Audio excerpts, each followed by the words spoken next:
Hello and welcome to South West Londoner News. My name is Milo Pope. And I'm Asya Iftikhar. These are the headlines. As Harry Potter turns 25, we explore London's most magical places to find out what has given this children's book such an enduring legacy. The yoga mats are out and so is Hammersmith as their annual summer festival is back in force. Businesses up and down the borough have come together to deliver a fantastic programme of activities. And finally, lockdown sensation and fitness guru Joe Wicks attempted to break his own world record for the largest outdoor HIIT workout in Hyde Park. Now, J.K. Rowling's Harry Potter has received adoration across generations for over 2 decades now. For years, fans have flocked to London to immerse themselves in the wizarding world, from the theatre show Harry Potter and the Cursed Child to the infamous platform 9 3/4 at King's Cross. Our reporter Xander Butler has been slithering around London to find out just why it is so popular and what it means to fans. 25 years ago, J.K. Rowling's Harry Potter and the Philosopher's Stone was published by Bloomsbury. Since then, it sold over 120 million copies and reached over $975 million at the box office.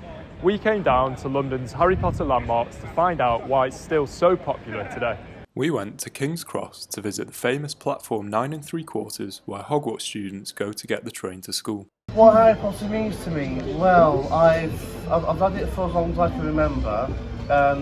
One of my first memories was watching one of the first 2 movies and getting some of the Lego. I love the adventures. I love the magic because I just remember being amazed by how if you fly through that wall at perhaps 9 3/4, seeing the glass disappear, all those candles floating in the Great Hall, and everyone wearing those eccentric costumes, and I deeply appreciate how much it resonates with so many people, so many ages. I'm still amazed that there are so many kids outside queuing up for the trolley and coming in here, and kids still love Harry Potter. Harry Potter has bewitched audiences across the globe. A me piace molto Harry Potter perché mi ha aiutato a superare la pandemia, il momento in cui eravamo a casa da soli, perché è un personaggio che a me ispira forza e nonostante sia la professoressa un po' severina, mi piace perché è forte e simpatica. And a man who needs no introduction, do you have anything to say? Seemingly a man of few words. As it reaches its 25th anniversary, the series has become a collector's item. This is the right moment for the market to really appreciate the value of Harry Potter, because the people who grew up with it that now started to get into write nice interesting jobs and they're able to follow their interest, to pursue their interest and become collectors themselves. So that's why maybe 10 years ago it was already a big boom, but it was a bit less important. Now it's the blooming of this market. Recently, I think another record was broken this year with a first edition in back condition being sold for over £100,000. I sort of grew up with it. I started reading it when I was a bit older. I read the first book when I was 16. Then I borrowed the next 4 books by a friend of mine. I read them, I think, in 2 weeks. And since the 6th book was the first one that I got, personally queuing up to get it as soon as it was published, it also became my favourite. Our reporter Eamon caught up with fans outside the Palace Theatre, where Harry Potter and the Cursed Child has been running for 6 years. What I love the most about Harry Potter is the fancy magic. I think the wizard world, everything. I love everything about Harry Potter. Yeah, and who is your favourite character and why? The Weasleys, both of us. Joe and mine. I love the Weasley twins personally. Why? I think they're quite funny and I always laugh about them. I think it's still popular today because it's for all ages and can be watched by the children, our children, and many fantasy generations. World. And it's always popular with fantasy, so yeah. And it's clear from the scenes today, the magic of Harry Potter is still very much alive. Back to you in the studio. Well, that's just wizard. Whether you're looking for a fun day out for the family or another way to soak up the sunshine rays, the Hammersmith Business Improvement District Festival has it all. For 15 years running, they have offered a variety of events, and this year is no different. From live streaming the Paralympics and other sporting events like Wimbledon, to a range of cultural performances. Taking place across 3 venues, our correspondent Flora Bowen is on the scene. Thank you, Asia and Milo. Well, we're live in Lyric Square, where the Hammersmith Business Improvement District Festival is taking place. The Hammersmith BID is a non-for-profit company founded in 2006, which is funded by a compulsory levy paid by each business in the area. It represents businesses in Hammersmith and aims to improve trading and working conditions in the town centre. And this vision is boosted by the yearly Hammersmith BID Festival, which brings in crowds with a variety of events over the summer, from film screenings to yoga. So we've been running this festival for about 15 years now, and it's a way to bring the community together and to provide free entertainment in the centre of Hammersmith. So it's really about drawing people to the town centre and showcasing what Hammersmith has to offer. We have a series of weekly events. It varies every week, but we've got Wimbledon showing from the 27th of June to the 11th of July. It's the final.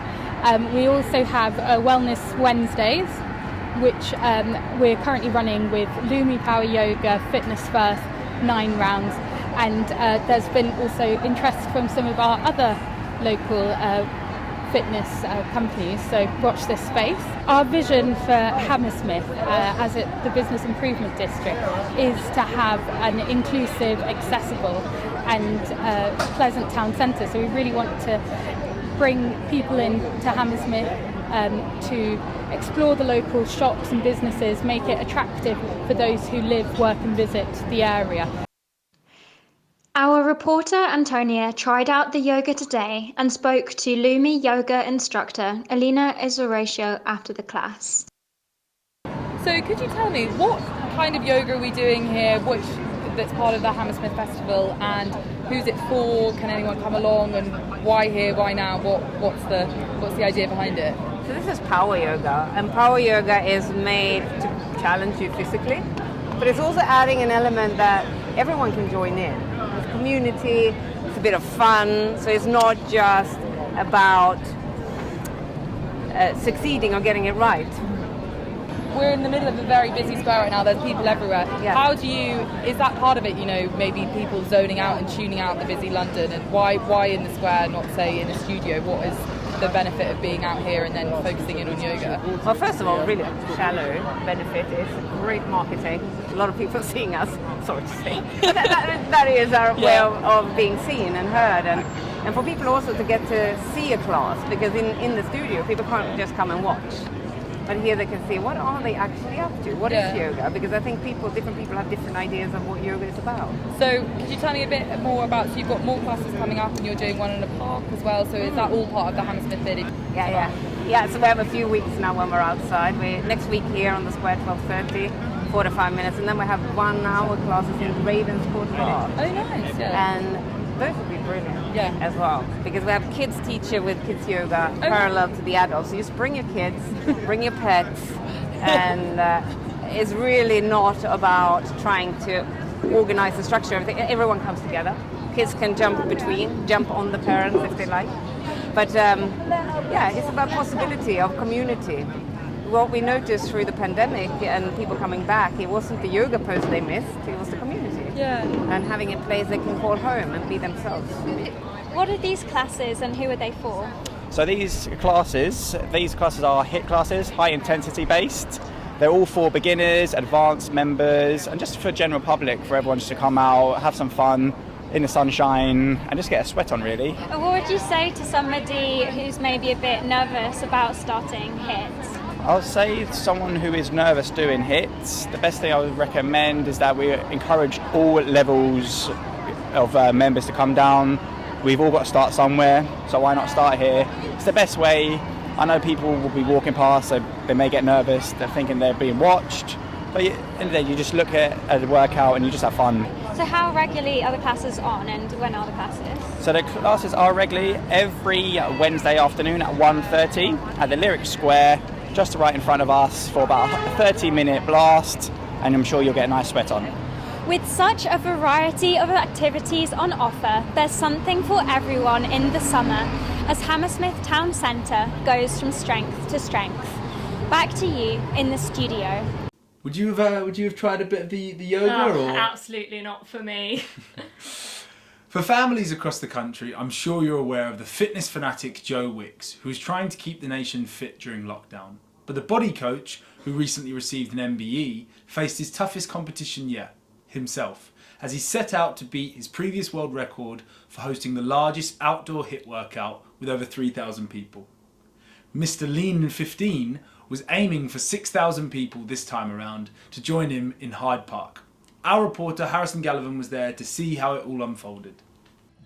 Workout fever swept the nation during the pandemic years as people across the country took to their front rooms and bedrooms to do home workouts. And one of the more obscure workouts was a HIIT workout. To you and me, that's high intensity interval training. And the doyen of the HIIT scene is none other than Joe Wicks. You may know Wicks for his time being the nation's PE teacher. We came to Hyde Park today to see whether he will beat his own world record for the largest HIIT workout. Let's see how he did. 3, 2, 1, let's go, run into everybody! Exercise lovers gathered in Hyde Park to attempt to beat Joe's previous world record from 2017, when he led 3,804 people in a HIIT workout at the British Summertime Festival. The record attempt was an emotional milestone for the former personal trainer. And also, just while I'm here, I wanted to mention, because it's such a proud moment for me, because this is exactly 10 years since I launched my boot camp in Richmond, and I'd honestly get there, I can already feel the tears coming, hang on. I really rate Joe Wicks. I think he gets a lot of hate from the fitness industry, which is potentially a little unfair because he gets a lot of people who don't tend to exercise, and I think it's a really good thing, a really good message. If you like HIIT, do HIIT. If you don't like HIIT, don't do it, but you don't have to ruin someone else's HIIT workout. Joe is a strong advocate for the mental health benefits of physical exercise, and 100% of the ticket sales will be donated to the charity Calm, or the campaign against living miserably. You know what? I'll give him a massive, massive, massive thank you for what he did during lockdown. Made the kids so active, the family is quite active, and you know what? HIIT workout is hard. It's so sweaty. It's really, really hard. Yeah. And he's not the only one who has seen the benefits of keeping fit. I think during the lockdown, it helped a lot of people because since that everyone was in the house doing nothing, but you would look forward to doing Joe Wicks' exercise at 9 o'clock, which was fun. I myself, I was doing it at least twice a week. I was doing the exercise. So I'm here to support him and then support the charity as well. I did his stuff during lockdown and, I just think the guy's quite inspirational. So she said, let's get 2 tickets, and we did. And then tonight, when I was sitting here thinking, oh, why did we do that? And then 30 minutes later, we feel good. Take the first step. Put your trainers on the doormat and stick them on your feet and see what happens.